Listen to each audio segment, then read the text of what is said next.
Like many of the Black Cat team, I first started with the company some 20 years ago, crewing on their boats.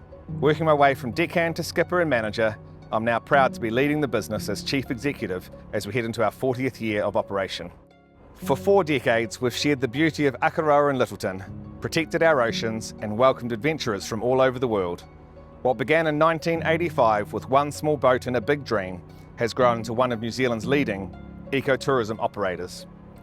Our story is one of determination, care and connection. Care for our oceans, for our wildlife, for our community and for the thousands of guests who have joined us over the years. From the vision of our founders, Ron and Darrell Bingham, to the dedication of our incredible crew, past and present, Black Cat has always been about more than cruises. It's about guardianship, kaitiakitanga and adventure. My family moved to the peninsula in the late 1920s to become managers of Godley House in Diamond Harbour, and they ran that for a number of years, and then they took over the post office run from Lyttelton on the ferry and used to go down and pick up the mail every day. My grandfather used to meet the ferries when they came across with the mail and parcels, meat from Lyttelton, groceries. There was no bus around the harbour in those days, that came later. And he used to meet the ferry with a big sled with the horse. By the time my father got to be in Diamond Harbour and running a taxi, he used to meet every boat that came across. And he also picked up the mail and took it up, not on a horse and sled, that was a car by that stage. One of my earliest memories is going and meeting the Diamond Harbour ferry. Would have been probably sometime in the early 70s with my grandfather to pick up the mail. And it was pretty clear they had a pretty deep connection with the community through operating that service. I married a farmer. We went for a lands and survey block job down the Te Anau Basin, and we were there for nearly 10 years in fact. And during that time, because we wanted to save for our own farm, we made the decision that crayfishing was in a bit of a boom at that stage, so we thought we perhaps could do it as well. So that's how we got from farming to fishing, and everybody, all the family included, thought he was quite mad. We moved to Akaroa in 1979 and the family started operating various different businesses on the main street on Beach Road. We said to the agent, "What else is on your books?" And he said, "Oh, we've got a gift and wine shop." I thought, "Oh, okay, let's go down and have a look at that." So there it was, right on the waterfront. And across the road was a little boat hire. Finally, we bought the paddle boats and canoes off him. A few years later, we bought a charter yacht, and then we thought it would move on to the next stage, which could be perhaps, as we'd had a good example in Te Anau of the tourism company, that perhaps it was time to put a boat that we could take tourists out. There'd been a couple of cruise operations here in Akaroa over the years, but no one had been able to make it work. And the family fell about laughing because Ron was a very quiet person, very private, and thought that he might stand up in front of people and talk about things was really just too much. Dad had come from a background of fishing by himself in Fjordland and a high country farmer with sheepdogs and horses. So a lot of his life was spent by himself, and then he kind of had to reinvent himself to get in front of a microphone and become an entertainer. Because that's kind of the way I looked at it, that this was one of the first ecotourism operations in the whole country. And ecotourism, it's a lot about education and obviously in the environment, but the most important thing is to entertain people, because that's how people come back. So he became a very good storyteller, and right from the first day in 1985 to the day he finished in 2006, he always had this great enthusiasm for storytelling and was extremely proud of the harbour and everything that it provided. And welcome on board the Hector for our cruise this morning. My name is Ron, I'm the captain, and Helen is my assistant today. We'll be sharing a couple of hours out in the water, the beautiful Akaroa Harbour. On our very first day of operation, we had 6 passengers that we could hardly wait to get them off the wharf and onto the boat. Thought it was great. People actually want to get on the boat. And it cost them $8. Every day was like a first day, and so for his customers it was their first day, and it was a hell of a skill to have to be able to provide that first time experience to everyone with such enthusiasm.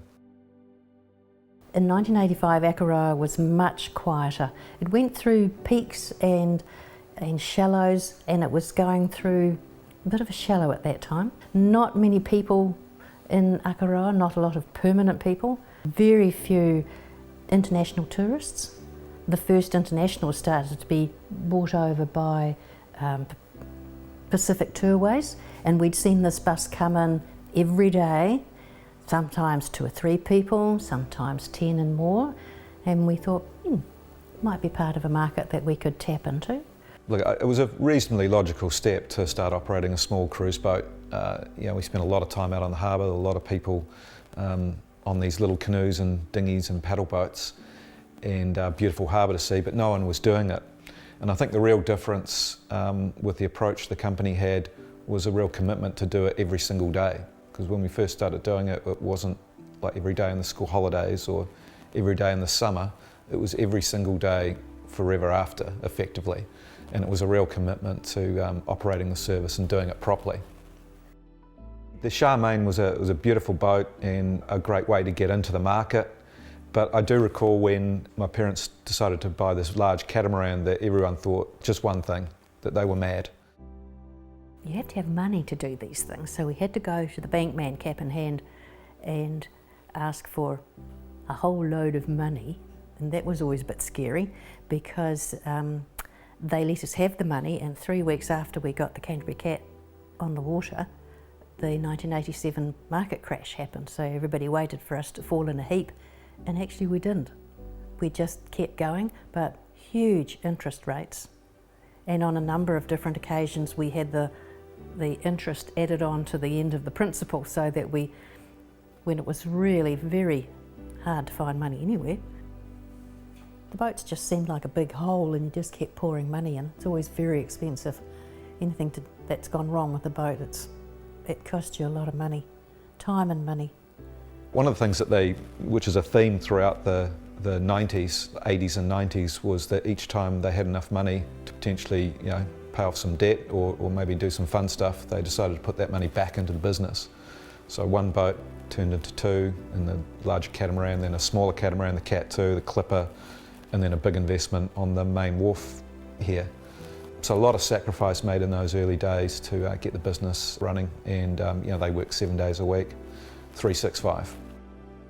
Ron never took time off. We had to winkle him out of the wheelhouse to get him to take some time off. No, there were no family holidays, and we always seemed to be working when everybody else was on holiday. He just loved his job. Dad was never going to retire. Yeah, he absolutely loved the harbour and being out on the boats, and that was way better than retirement to him.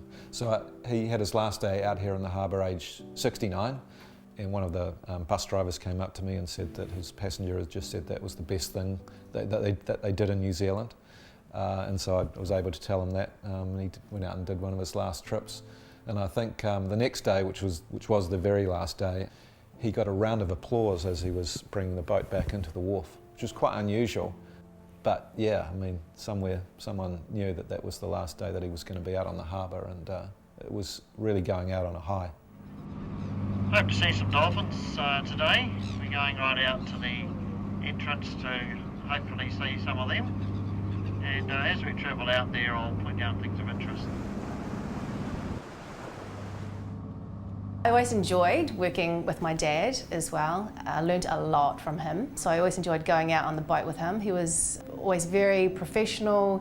I'd be at home with him when he was ironing his shirts and putting his epaulettes on, down on his motorbike, down to the wharf, rowing out with him on the boat and putting on a show basically with his fantastic stories. He loved his nature and always read lots and lots and lots of books, and was really well educated on the wildlife as well, so it's fantastic. Of course, it's been swept by many ocean storms over millions of years. It's taken about 6 million years to sculpture this out through the woods. Just up above us too on those 2 metres, straight ahead of us now. The emphasis for our cruises were, first of all, for the history of the place, for the geology, all the volcanic eruptions and the colours of the harbour, and the wildlife and environment. We had no idea that the little dolphins were going to be a main source of interest in the harbour. And it wasn't really until Liz and Steve put out all their research that people realised that there was something that was worth saving out on the harbour. When we first came here and when this company was just starting up, no one really cared about the dolphins very much. And people didn't even think that they were dolphins. They used to call them porpoises. And they didn't realise that these animals were so special. They didn't realise that they were only found in New Zealand. And they didn't realise that this harbour is one of the maybe fewer than half a dozen harbours in the world where you can find dolphins day after day after day. So they had no idea how special this was. Historically, there were around 70,000 Hector's dolphins around New Zealand, and there's now around 10 to 15,000. And so most of the impact has been, the negative impact has been from fishing. So primarily the big gill nets, set netting, and to a lesser extent trawling. We would quite frequently find dead dolphins in the harbour or on the shores that had been killed by set netters, and there was a lot of negative feeling about conservation initiatives limiting what the set netters could do.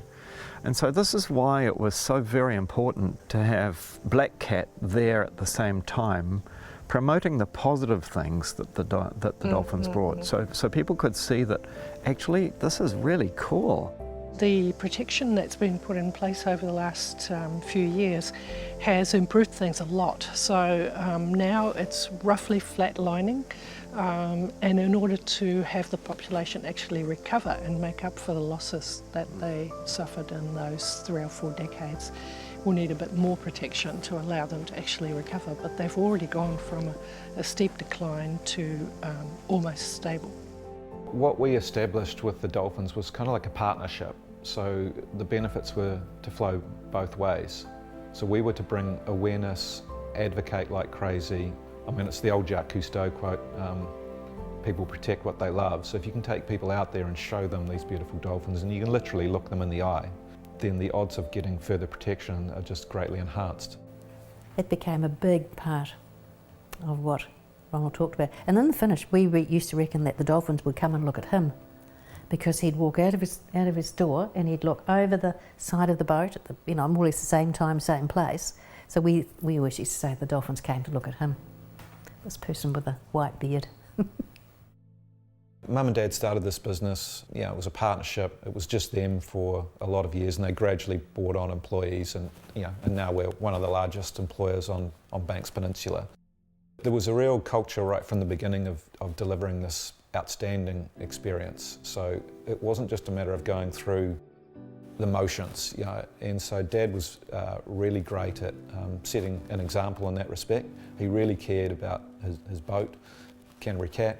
You could eat your breakfast off his engines if you wanted to, and also the quality of the service that was given. So nothing was really written down back in the early days, but it was just by example. I think it had a lot to do with my mum, actually. So she would make sure that Dad actually wore a uniform. So that was quite interesting, because my dad wanted to come on in white gumboots and stubbies, but Mum actually made him wear a uniform, and so that it was much more professional. It's really quite funny, because he could never understand why I wanted him to go in a uniform. And for a start, he would just wear jean shorts and a shirt. No, you have to have a uniform. Well, in the finish, he really loved that uniform, performed in his uniform, switch on and off he would go. And once Dad got on board the boat as well, I think he really had a real desire to teach people something and show them a bit about the environment. So he was a real environmentalist long before the business was evolved around that as well. He wanted people to understand about seagulls and shags and not just the dolphins, and he didn't want to pay too much attention to dolphins in the very beginning, because he wanted people to understand about the whole environment and how important it all was. So there was a real desire for education, I think, from him from a very early age, and a real push from my mother to make sure that it was done professionally. I'd say it was quite a powerful duo, really, with Mum on shore looking after everything there, and Dad taking care of all of the boats and the maintenance and the commentaries. In 1999, my sister and I joined the business and worked with Mum and Dad for around 7 or 8 years as a family unit. I was the managing director and everyone had their own role, and I think that's why it worked quite well, as we all had slightly different strengths and skills and experiences, and were able to operate our parts of the business and then came together, to deal with the various different crises and problems and challenges that we faced. We were lucky to have that time for all of us to work together. The marina storm's probably one I will never forget either. So I was sitting down at the marina watching a massive southerly come in over the tops of the hills and into the marina. I got a call from my dad, who was very worried about the situation, and he came across from Akaroa and moved the boat into the inner harbour. He moved it around 10, 12 o'clock at night. It was really late and the wind started blowing about 2 a.m. It didn't stop for another 12 or 14 hours, so it built up this massive sea. 35 boats sunk. And the big concrete pontoons were breaking in half, and then they were breaking into boats, and literally all of the yachts were sinking. We sat there all day and watched them all sink. And our boat, thanks to Dad's foresight, was sitting in the inner harbour just floating away, and we were able to keep operating our daily cruises 2 days later. It was challenging, certainly in the 90s, going out and doing the marketing. At that time I was mid-20s, trying to market a new operation. I needed some extra help as well, and it was really good when my brother came on board and decided to join the business as well, and then spent 9 years working alongside him. I learned an awful lot then. So we launched the Black Cat, and then shortly afterwards we had an opportunity to buy Lyttelton Harbour Cruises. That was a business that was owned by the council, and it had a contract to run the Diamond Harbour ferry. So that's how we got into that business. We then won the ferry tender. But what we decided to do was, instead of running these old 70-year-old boats, we put a catamaran on there, and along with ECAM we changed the timetable. So instead of it being 4 or 5 times a day, we agreed an hourly service, and that really resonated with the community. Looking after a Lyttelton operation, there's a lot of men, a lot of skippers that I was in charge of. Great group of guys. Didn't want to drive, but learned a lot about the engines and the ocean, and probably gathered a little bit of respect from them from sticking my head down into the engine room and telling them that I thought it was a head gasket that was blown, and it was. So that was a bit of a highlight. So we put this modern catamaran. Obviously it was a lot faster to get from Diamond Harbour to Lyttelton, and one of the bits of feedback we got was a little bit of a complaint that there was no longer enough time to have a good chit chat and gossip with their neighbours, because the boat was going over in 6 minutes instead of 15 minutes. It was hard to encourage inbound tour operators to come to Akaroa because it was a whole day tour away, and they wanted something that was a lot quicker and closer. And so Lyttelton was a really good option for that.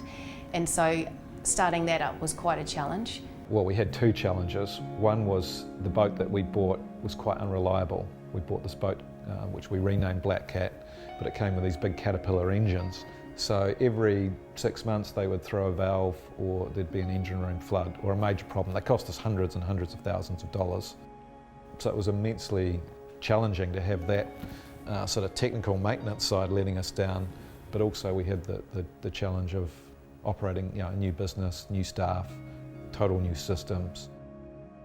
So the Canterbury earthquakes in 2011 was something that no one could have predicted, and it had a massive impact, particularly here for the business in Lyttelton.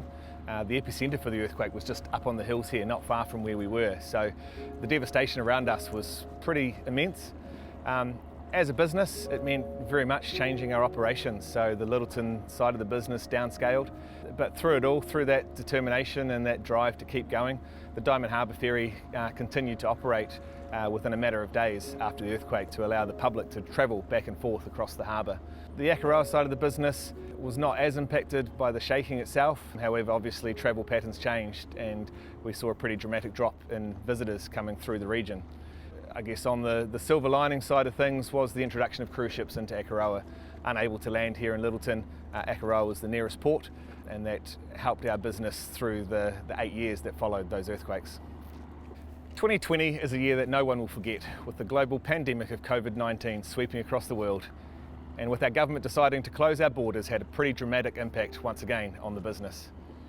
We effectively went from 80% of our business being international tourists to 0 international tourists coming through our doors. Once again, the team really pulled together and the close-knit Black Cat family helped each other through this uncertain time. Through COVID-19, we've had to adapt and refocus to the domestic market, and it's been really pleasing to see New Zealanders come out and experience their own backyard once again. We've shared our experiences, our part of the world, with thousands of Kiwis who we hope are now going to take our story and share it to the world. The most important part of this business are the people. I mean, the company itself can put on the catamarans and nature can put on a lovely show, but it's the people that bring it to life, and we've been really lucky to have really talented, passionate people in this organisation. I've been at Black Cat Cruises for over 15 years now, and one of the key things that keeps me here and enjoying my role is the people I'm surrounded by. Black Cat was started by a small family. These days it's a much bigger family, and we are a very tight-knit group who help each other through the hard times and enjoy the good times. So we've operated a nature cruise here in Akaroa since 1985, about 36 years, and I think Dad operated around 21 years of those.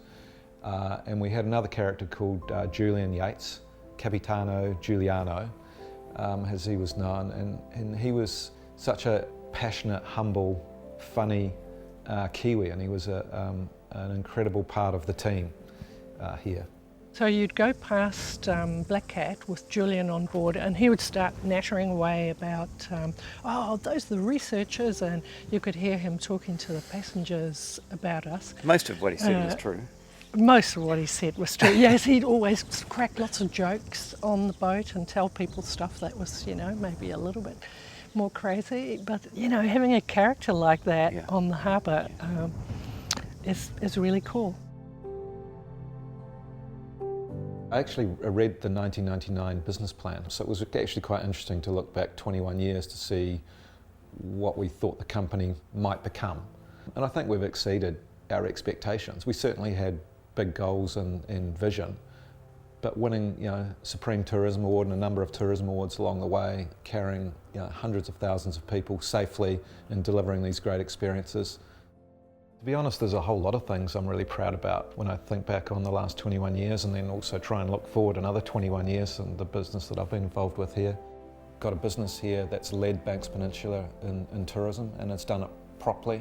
We've certainly benchmarked ourselves with other major operators around the South Island, continued to invest in our people and in our business. I'm super proud of that.